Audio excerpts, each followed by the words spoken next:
So with the COVID-19 restrictions, I was at Westfield yesterday and I clearly could see that they're taking it seriously with regards to the restrictions of lining up. A lot of the places have crosses on the ground that are 1.5 meters apart.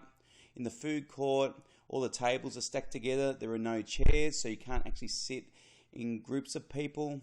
And the shops in the food court that are still open can only do takeaway, which is what the restrictions say. And then I went into Bunnings and they are following it to a T. So when you walk into Bunnings, you'll see on your left as you go to the information centre, they've got crosses, 1.5 metres across, and then they've got tables in front of the counter. So you've got that 1.5 metres from the counter to you.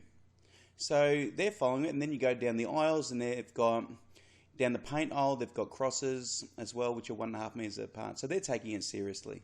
But the one organisation that isn't taking it seriously, from my experience, is the government.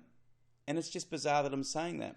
I went to vote a few days ago, and where I went to vote, I walked in, there were people at the door, no gloves on, no masks, there was no sanitizer for your hands, and I was able to go up to the tables. There were no crosses on the ground, there was no 1.5 metre gap, the people behind the tables had no gloves, had no masks, and then they gave me the sheet of paper, and then I went to the booth, and the booths are right next to each other, so you've got about 30 centimetres between you and the next person, and there was a pencil there that you had to use. So the pencil, you've got no gloves on, someone else has been using that pencil, hence COVID-19 being spread.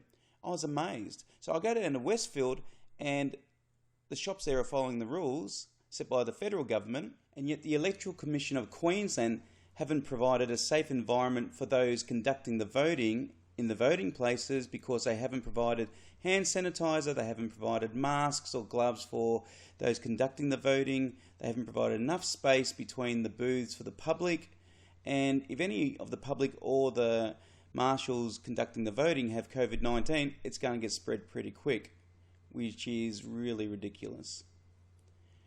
That's my 2 cents worth.